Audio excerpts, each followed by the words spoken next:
तुलसी जी को जल अर्पित किया जाता है और तुलसी दल से नित्य भगवत सेवा की जाए तो बहुत जल्दी श्री कृष्ण प्रसन्न हो जाते हैं।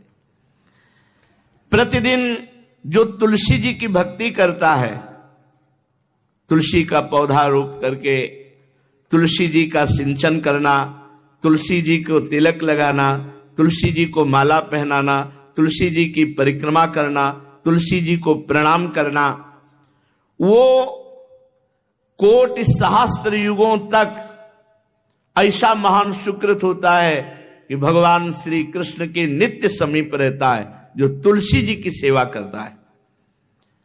जब तक मनुष्य की लगाई हुई तुलसी की शाखा प्रशाखा बीज पुष्प सुंदर दल से तुलसी जी सुशोभित होती है, तब तक हजारों कल्पों में श्री हरिधाम में रहते हुए उसका कभी पुण्य नष्ट नहीं होता। जैसे एक दिन तो 1000 कल्प, 2 दिन 2000 कल्प, वो भगवान के नित्य धाम में महान सुकृत के बल से भगवत धाम में रहेगा, जो तुलसी जी का पक्का मान लीजिए। जब स्वयं में थे तो तुलसी जी रोपण करके तुलसी जी का एक वन लगाया था और रोज नवीन नवीन मंजरी तुलसी दल लेकर प्रभु के चरणों में, कहीं न कहीं तुलसी जी की कृपा हुई। वृंदावन, ये वृंदा अधिष्ठात्री देवी वृंदावन की है, इनकी कृपा के बिना।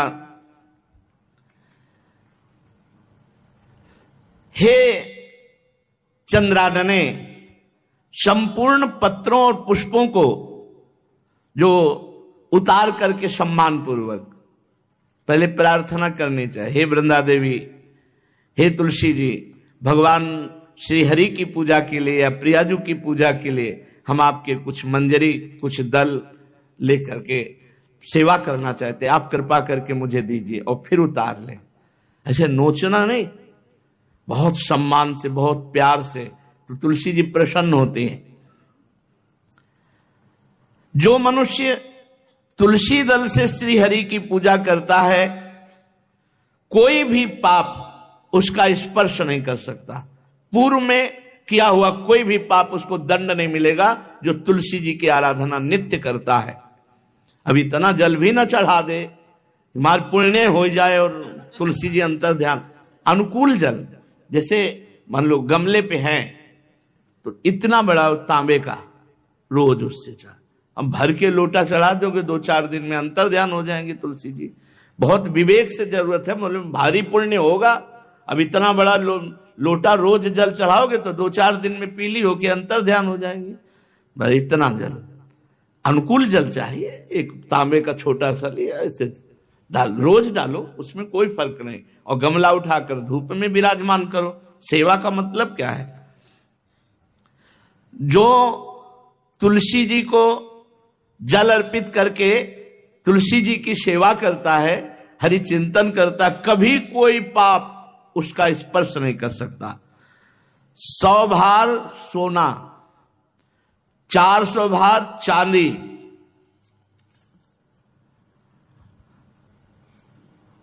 का जो दान करने का फल होता है, वो एक तुलसी दल उतार, जो अपने द्वारा लगाई हुई तुलसी दल, वो हरि के चरणों में अर्पित करो। ये 100 भार सोना और चांदी बराबरी नहीं हो सकती। कितना महत्व है। जो रोज तुलसी दल चयन कर, द्वादशी को ना चयन करे, द्वादशी को मतलब बहुत बड़ा अपराध लगता है तुलसी दल का, इस मतलब तुलसी के वृक्ष का भी स्पर्श न करे।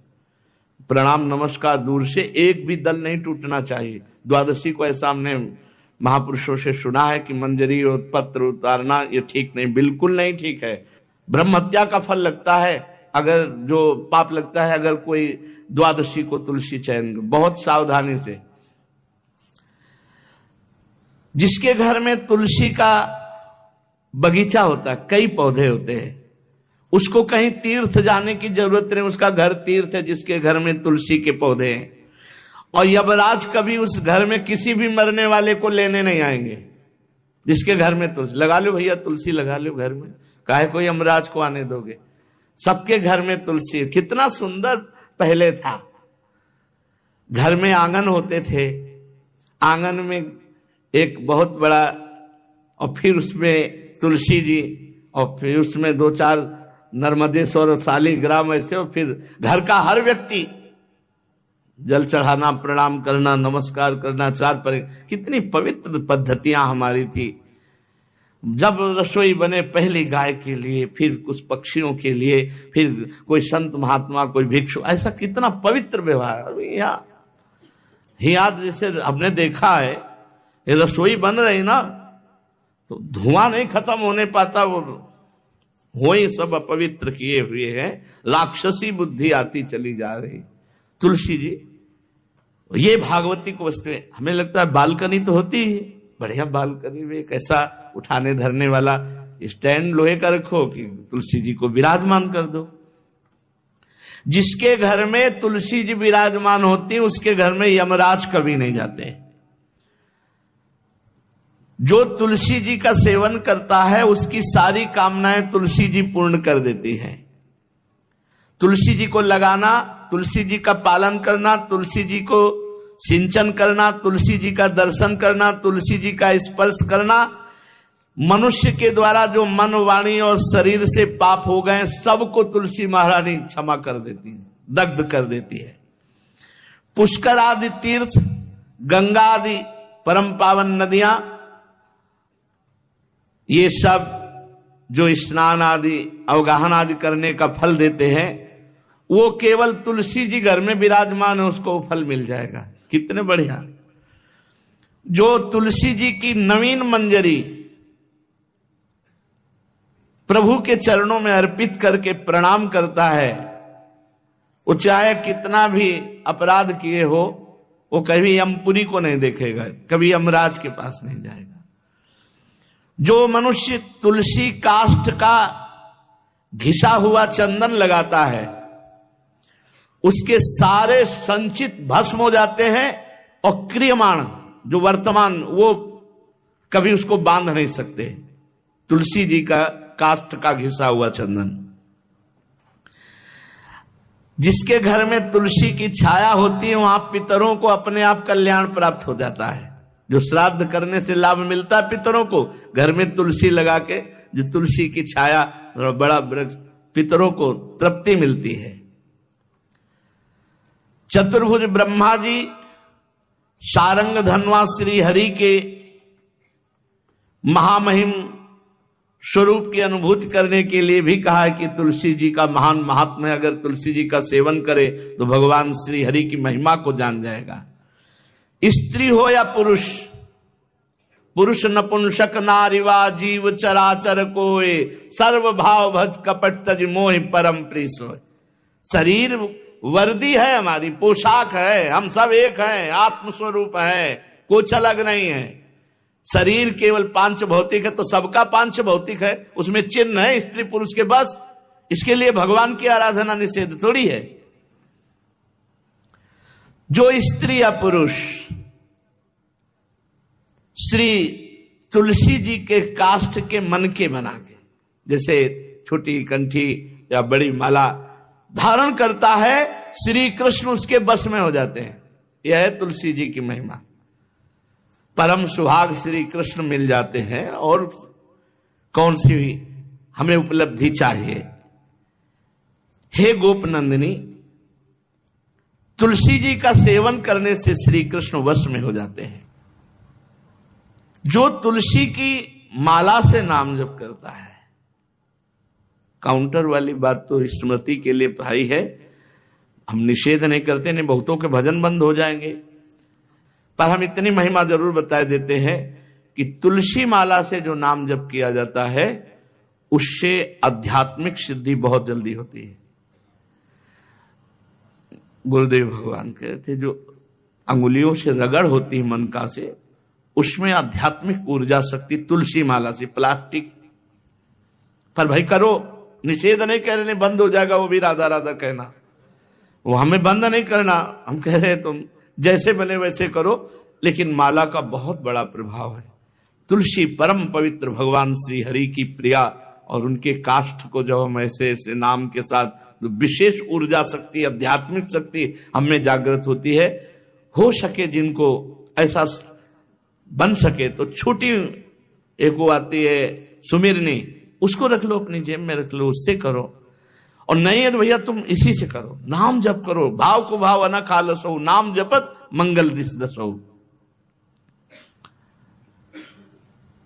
सुंदर सुंदर तुलसी जी के वृक्षों के समीप बैठ करके जो अनुष्ठान किया जाए वो बहुत लाभदायक। श्रीमद् भागवत का, गोपाल सहस्त्र नाम का कोई भी पाठ तुलसी जी के समीप विराजमान करके किया जाए। आचार्य को बुला करके तुलसी पूजन करना चाहिए, विविध प्रकार के अनुष्ठान। अरे तभी तो सब मंगल होता है। पहले था, हमने देखा है, 4 बजे माताजी दरवाजे के सामने लीपती, रोज का काम। जो पुराने घरों में देहरी के आगे आके 4 बजे लीप करके वहां अपना चौक पूर के दीपक जला, मतलब क्या पवित्रताएं थी, क्या मंगल था। जब किसी को निमंत्रण दिया जाता था सबके पैर धोए जाते थे, सुंदर बिछौना बिछा करके और उसमें बैठ कर पत्तल और रज के सकोरा कुल्हड़ ऐसे भोजन पाया। कितना पवित्रता, जो हमारी पूर्व पवित्रता थी, धोती कुर्ता चोटी, पवित्रता। मान लो अगर बाहर जा रहे तो पैजामा कुर्ता, ऐसे बहुत पवित्र पोशाकें थी, पवित्र आचरण थे, पवित्र खान पान था। घर में जाओ तो एक पवित्रता है। किसी भी घर में ऐसा नहीं था कि देव मूर्ति न विराजमान हो, किसी भी घर में ऐसा नहीं था तुलसी जी विराजमान न हो। 1-2 गाय जरूर होती थी, पवित्रता। अब तो बड़ा विचित्र, ये भारतीय गौएं जो श्वेत रंग की, जो अरुण रंग की, जो सींग वाली है, वो उनका आप दुग्ध देखिए, दूह कर रख दीजिए, स्वर्णिम कांति छाई मिलेगी। ये हमारी भारतीय पद्धति, ये हविष्यान्न, इससे देवताओं का, भगवान का, सबका अभिषेक पूजन होता है। शुद्ध गाय जो हमारी भारतीय है, तीला है उसके जैसे निकला हुआ, वो भगवान ने सेवा की है। हमारे गोविंद भगवान का नाम ही गोविंद, गौओं के इंद्र। भगवान सुबह से निकल जाते थे, शाम तक गौओं को चराते थे। बड़ा तो किशोरी जी ने श्री तुलसी जी के पूजन की बात,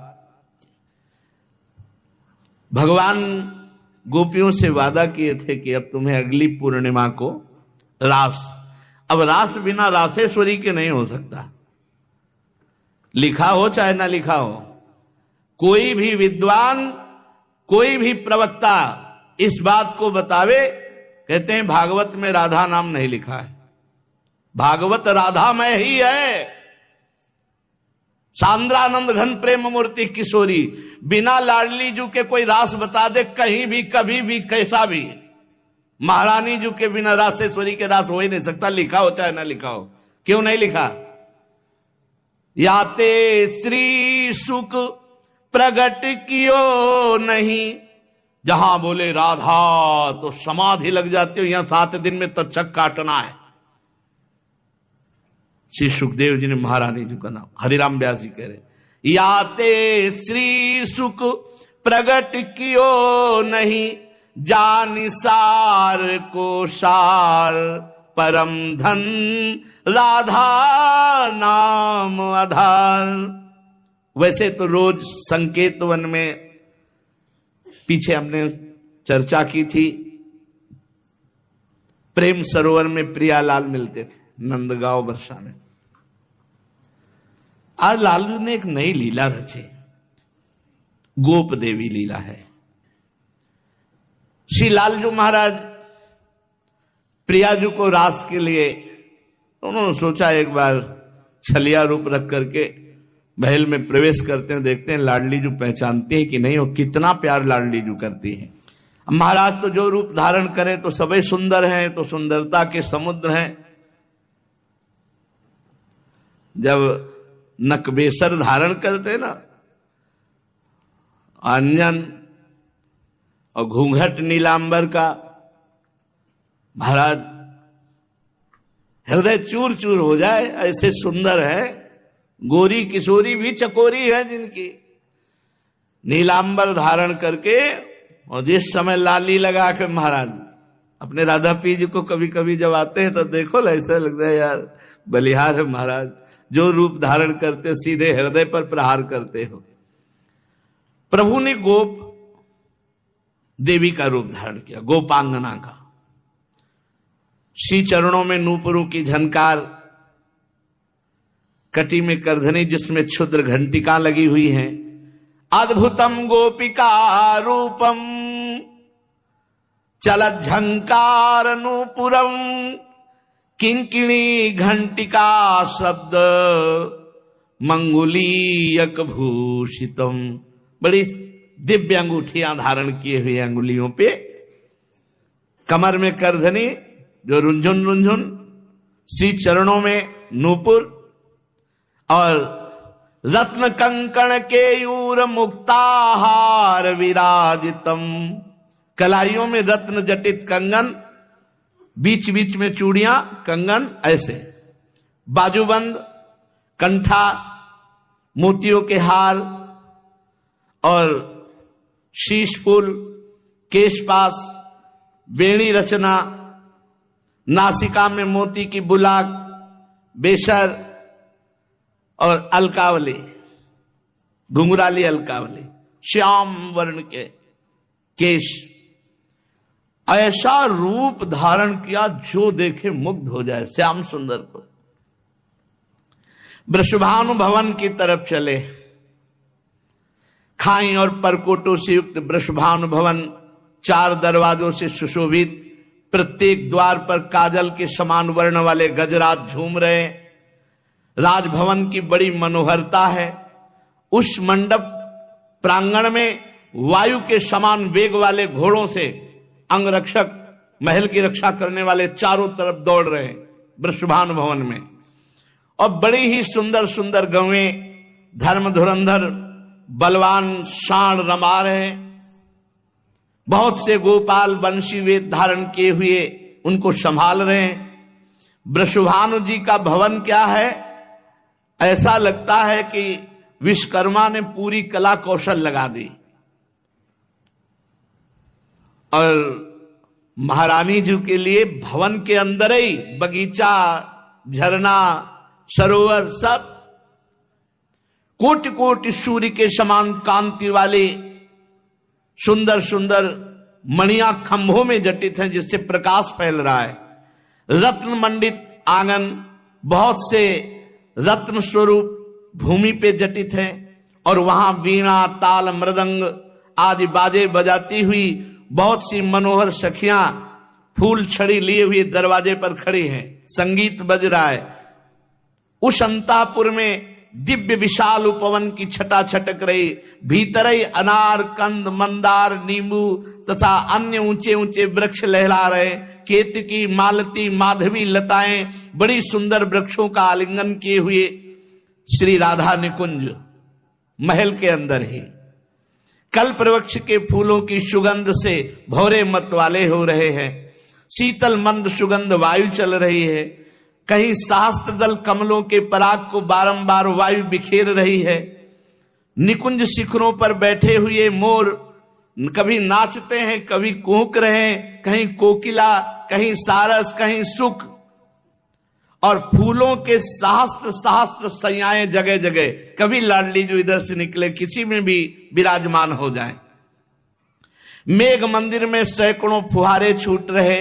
बाल सूर्य के समान कांतिमान कुंडल तथा विचित्र वर्ण वाले वस्त्र धारण किए हुए करोड़ों बलवान महल के आसपास श्री लाडली जी के और श्री स्वामिनी जी की परिचर्या में सब सुसज्जित सखियां केसरिया रंग के सूक्ष्म वस्त्रों को सजाकर पर्दा बनाया गया है।